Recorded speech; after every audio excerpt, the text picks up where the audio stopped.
Mulgrew Janeway Paradox. It's not the first one, Star Trek. Today on episode 271 of Trekland Tuesdays Live, of course, with me, Dr. Trek, Larry Nemecek, coming at you right here out of Portal 47, out of Trekland HQ for some clarity, sanity, and the big picture in all things Star Trek. So, welcome to another Tuesday with us here live. Wow, 271 weekly episodes. And once again, hey, if you're coming to us later on YouTube, you should try to check us out live today on Tuesday. That's a lot of the fun too. But speaking of fun, look, we're all sitting around waiting for Lower Decks. Some of us are sitting around waiting for STLV, Star Trek Vegas. Some of us are not sitting around for anything because we have the Gene Roddenberry Life Origins Tour this weekend. So it's too late to jump in. You had your chance, but I've got to prep and make sure that we have a good time and then survive to see everybody at Trek Vegas. But if you're at home, you're going to be watching a lot of stuff streaming out. You're going to see what fans are doing, what some of your friends are saying. A lot of people we're going to be posting from the tour this weekend too. So that's all bubbling around. We're waiting on Lower Decks. We're gnashing our teeth over the Picard Season 3 reunion, more Strange New Worlds, watching the awards season. So in the middle of all that, it's a little bit of a news lull. But boy, I saw this week, and this was so much fun. It got me thinking. Did you see this? Because this all starts with an old school letter to the editor. Mr. Richard Faber of Fort Lee, New Jersey writes, oh, no, sorry, Emily, or Rosanna. This is a letter from Megan Danzig of Bloomington, Indiana. And she wrote a letter titled, "Should We Be Concerned About Janeway's Visit?" Now, of course, you know, Bloomington is the fictional birthplace of Janeway, and there's a Janeway collective, organized nonprofit, put up a bust of Janeway. You can go visit it. It's awesome now in Bloomington. But this was such a perfect letter. And forgive me, it's short, but I'm going to read it, or I'll skim through as fast as I can.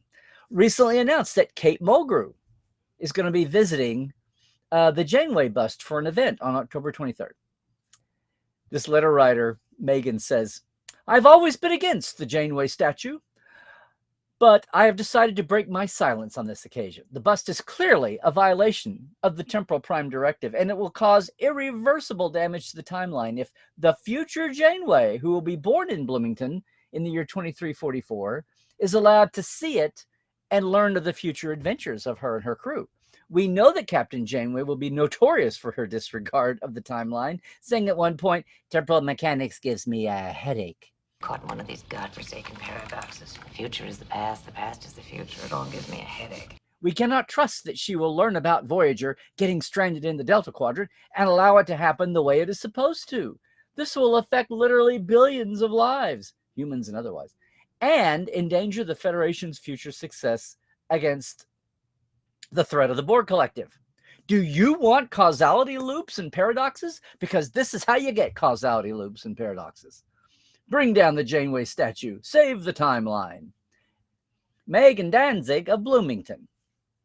Okay, that's fun enough. Snarky enough. Good on the Bloomington paper for printing her letter. Thank you, socials. That made such a boom around that Kate got online a few days later. This is all just a few days ago. Kate came back and copied that out, took a shot of it, and tweeted, "I solemnly promise to not cause any temporal anomalies when I visit my statue in Bloomington this October. The Janeway Collective is on alert and ready to handle any causality loops before they occur." So that's adorable. Anyway, it was great. It was great fun. Everybody had a lot of fun with it. And of course, people in Bloomington are eating it up, right? Fans, everybody's having a lot of fun with it. But you know, it got me thinking.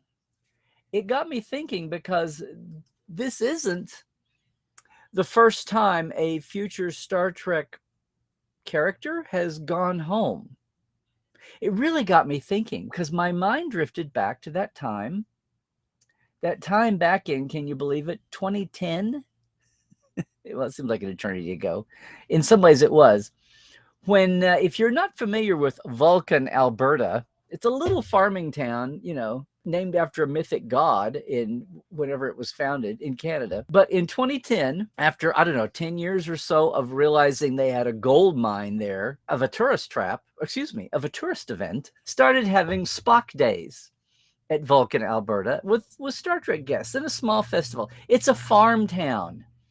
This festival swells the ranks up far more than the normal population. But in 2010, as he was winding down his career, Leonard passed in 2015, but he was making kind of a farewell lap. He was at the Comic-Con in Calgary, obviously Calgary, and he came. Now it was 130 kilometers away. The town normally has 1,900. They swell to as many as 10,000 people for Spock days. But in 2009, for the first JJ movie, Vulcan tried to get on the map as a premiere town for the 2009 JJ movie. They didn't make it, but in sympathy, Leonard said he would come visit. And so that year's festival featured Leonard coming to Vulcan to make a visit. He wasn't there very long. He was 79 already. His COPD was already kind of limiting how long he could talk and speak and appear without going, in live time, without suffering the effects. So he made some remarks, and it was very sweet. And, 1,000 people came to town just to see him. A lot of news coverage at the time. And people were well aware that he was going to be retiring soon. And he, within a year, his last appearances at STLV Vegas. And then I think the very last was at the Creation Con in Chicago. So there's a plaque there. It's Vulcan County as well as Vulcan Town. And it was bittersweet. And so that little small community got a piece of it. Much smaller than Bloomington, Indiana. They thought, 15,000 people are expected for the 2 days. But it dawned on me reading about this cute back and forth between Kate and her statue in Bloomington. Was anybody worried about causality loops then? Spock went home to Vulcan. They talked about it over and over again. And he's learning, did Leonard Nimoy's learn? Okay. I mean, come on. If it's, going to be an issue, if it's going to be an issue in Bloomington in October, who was looking out for anything in 2010? I mean, come on, DTI guys, gals, what's going on here? But it also got me thinking, what's up with the rest of the world? I mean, come on, Labar. I know you're a tiny little hamlet in France, but where's your future Jean-Luc Picard statue? I mean, somewhere in Ireland there should be the future Miles O'Brien, the most important man in Starfleet. That statue needs to be there. I mean, what's up with Valdez? Where's the Riker statue? Sadly, Mogadishu in Somalia, it may be a while before there's enough stability there to get our Geordie LaForge statue up. But I mean, come on, New Orleans, are you too fancy? Are you too big in the britches to honor Benjamin Sisko? What's going on here? Oh, and don't even get me started about Betazoid or Kronos or Bajor or Ferenginar. Where's their statues? Maybe this is what's happening. Maybe this is, actually, I go back before 2010. Let's go back to 2004. Do you remember a little project called Invasion Iowa? William Shatner, 20 years after a little local town councilman in Riverside, Iowa, came up with the bright idea to take their sleepy little farming town in East Central Iowa and make it the official birthplace of James T. Kirk, way before there was a fad. I mean, it's too late for Jimmy Doohan to go visit Linlithgow, Scotland. Oh, well. And what about Atlanta? Come on. McCoy, come on, people. But 2004, Shatner not only visited Riverside, Iowa, 20 years after it had been made the Kirk namesake birthplace, but he brought a whole production crew to film a reality show, which I think if you know, and if you don't know, Google Invasion Iowa, was a show within a show. It was a complete gag. It was a complete gotcha on the small town of Riverside, Iowa. Now, he wasn't making fun of them for the Kirk celebration. He just thought it would be a hoot to come in to shoot this reality show, to shoot a movie, but the whole production was a reality show where they were showing all the worst stereotypes from him on down of the cast and the crew, using the locals. They filmed everything, but instead of filming it for the supposed production, they really just showed them punking an entire town. It was hysterical, and it showed in 2005. And it went around the world, too. Maybe it's just as well we don't do more of this. Because you think about it, 2004, 2005, isn't that about when everything started to go off the rails? Maybe we are in a causality paradox. Maybe we are. Maybe it was, yeah, forget the cautions around Janeway or even Spock. Maybe it was Kirk going to his birthplace before it was ever meant to be there. Maybe that explains the last 15 years. Just as good as any. I don't know. Would this make a good two-parter in 10-episode land? Or does this sound like it could hang a whole season on the successor to Invasion Iowa? You know, if Paramount Plus is looking for a new branch out, a new Star Trek adjacent program idea, hey, I'm available. I'll even give you my 10%. I'll take it. I'll take it for just the 10%, is what I'm saying. I don't know. It could be. It could be. Yeah. It could all be the Shat's fault, or at least his director. Anyway, I haven't got to see the statue in Bloomington yet. I can't wait to see it. I have seen the Shatner birthplace, all the plaques, including the pool table he was supposedly conceived under. And I haven't got to Vulcan, Alberta yet. So I got all that on the bucket list. I don't know. How about you? Have you done any Star Trek tourism? And I don't mean the Trek tours in New York, even coming out to do a Trekland Treks with me. I mean, you know, real Star Trek tourism where you go to the real places.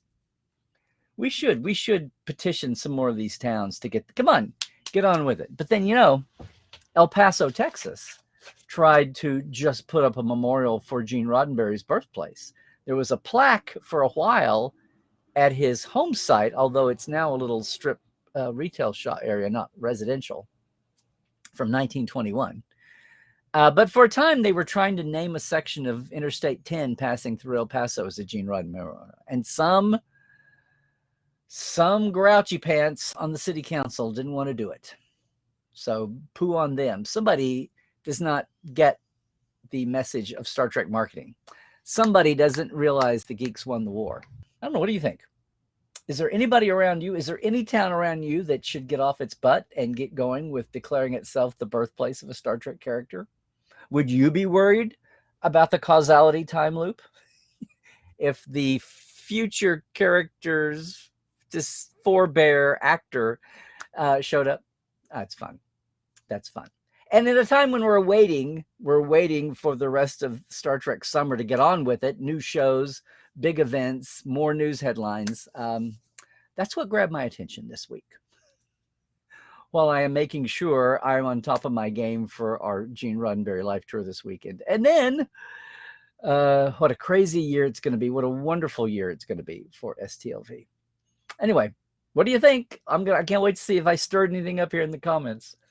Meanwhile, though, I do want to thank everybody in our Patreon, our TTL Club, and our Live Wires, and for their help getting us out to you and growing our Trekland network, as it were. So, yeah, thank you, Diana Hopkins, Lawrence Todd, Keith Rombach, Blaze K, Robin Wilson, Anne-Marie Siegel, Justin Porteous, Nathaniel Robinson, Andrew Krasimski, and Pranakasha Productions. And yes, our Live Wires, Rusty Harold, Halbert Gunn Johnson, Robert McLean, Alan Hohensi, J.R. Poole, Byron Bailey, Dave Gregory, Gay Clevin Lundstrom, and Casey Shafsky. When I mentioned this, you know, we're talking about Patreon, right? And so if you want to go there, it's patreon.com/TreklandLive. Simple $5 or $10 a month. I thank you for the shout out and access to the building library that we're working on. That's how you can help support us here with Trekland Live and all of our streaming efforts. I think I've been gaining a subscriber a day at YouTube. This morning I was 5 away from hitting 1,400. So I'm way behind in the YouTube influencer world, but we're creeping our way there. we're getting there at half impulse, okay? Otherwise, just in case you were looking, the Trek Files, we are still on hiatus. We're going to be that way for another 2 or 3 weeks, but we will be back. We're getting some good ones in the can, working it out. Probably after STLV passes, we'll be back. But the whole 8-season catalog is there to go back and check it out at the Trek Files on Facebook. And of course, unlike every other podcast, we have the documents. We have the documents to prove it. Since documents seem to be in the news these days, come look at ours as you listen to the podcast. It's great. The Trek Files at podcast.roddenberry.com, too, if you want to see all the Roddenberry podcasts that are there. And if you're leaving us right now, don't forget I'm Larry Nemecek on Twitter. And Larry Nemecek's Trekland everywhere else. Please like and subscribe on YouTube. Hit the bell, ring the button, whatever you do. And it's the same thing on Facebook and Instagram. Is a lot of fun, too, these days. Portal47.net if you want to join the deep divers, the Portales. We have a mini-con all year long as we explore my archives and my Rolodex and go where no savvy fan has gone before. All right, that wraps it up here. Till next time, stay well, stay healthy even, and do all the things. Are we settling down? Let's hope. Stay woke, check your sources. It's going to get crazy here in the next few months here in the States. And most of all, yeah, trek well, everybody.